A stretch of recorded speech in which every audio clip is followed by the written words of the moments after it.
Senator Harkin. I want to thank Senator Harkin for a series of really good hearings that we've had on reauthorizing the Higher Education Act. I want to thank our witnesses for coming today. I look forward to learning from you. One thing we agree on is that we should strive to have more Americans with a college agree. The President agrees with that. Governor of Tennessee agrees with that. I agree with that. Senator Harkin agrees with that.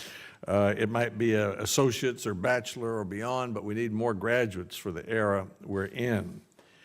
But we need to keep in mind that in achieving that, the federal government plays a limited role. States must lead the way.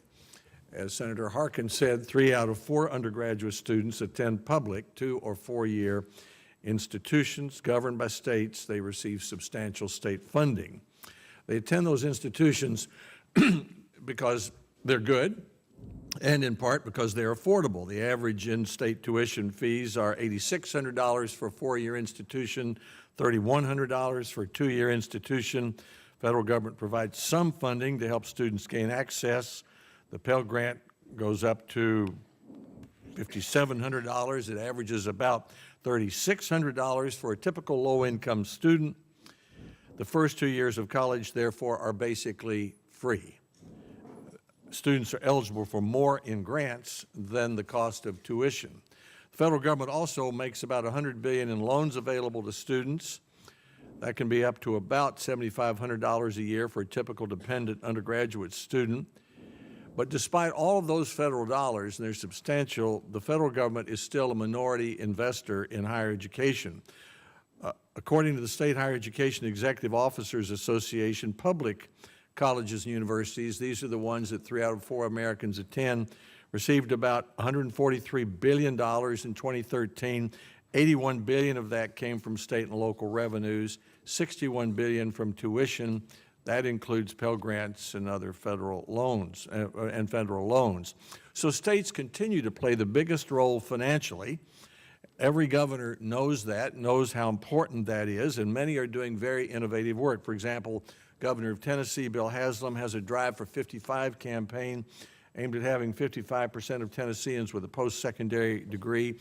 As a part of that effort, he signed legislation this year making Tennessee the first state to make 2 years of community college free for every high school graduate in the state. Many states are implementing performance-based or outcomes-based funding models. I imagine we'll hear about that today. Tennessee has one of those. 100% of the money is distributed that way. Other states are working to create new programs for adults and veterans. So I'm especially interested in how the federal government is getting in the way of state innovation. One way is the complexity of the federal financial aid system. Senator Bennett and I have announced our effort to reform the simplified federal, the FAFSA, which is 108 pages long, and I just got today this book that respected educators have for the 20 million families that are filling this absurd thing out, when we've had testimony from witnesses that say that we can get 95% of what we need to know by asking 2 questions. What was your income and what's your family size? So that's one example of how we're getting in the way, and together I think we might be able to change that. A second is too many federal regulations. The former president of Stanford said it cost 7% of their budget to fill all the regulations out. The current president of Stanford was by this week, and he said that 42%, according to the National Science Foundation study, 42% of a principal investigator's time is spent on administrative matters. And that's probably twice the amount of time that it ought to be. That's billions of dollars wasted. And we hear a lot, and the Senator Harkin and I have gone back and forth about this a little bit in the past, maybe we will some more today, about states not spending as much on higher education. That's true. When I was governor, states spent 70%, Tennessee did, we paid for 70% of a student's college education. The student paid 30%. That's flipped. Now it's 30% is paid by the state, 70% by the student. But the principal culprit is Medicaid. It's the federal requirements on states to pay for Medicaid.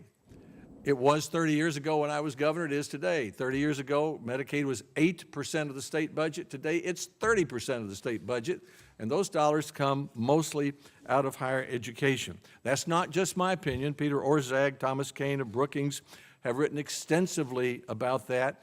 Mr. Orszag was President Obama's budget director. Lieutenant Governor Ravitch of New York has written extensively about how the federal requirements for maintaining for Medicaid on states has the effect of taking money away from higher education, and that's why tuitions go up around the country. We can talk more about that, but the stimulus bill made that worse. The health care law expansion made that worse. Federal strings are well-intentioned, but the unintended consequence is higher tuition and higher costs for students. So I look forward to what the witnesses have to tell us today, and I thank Senator Harkin for having another excellent hearing.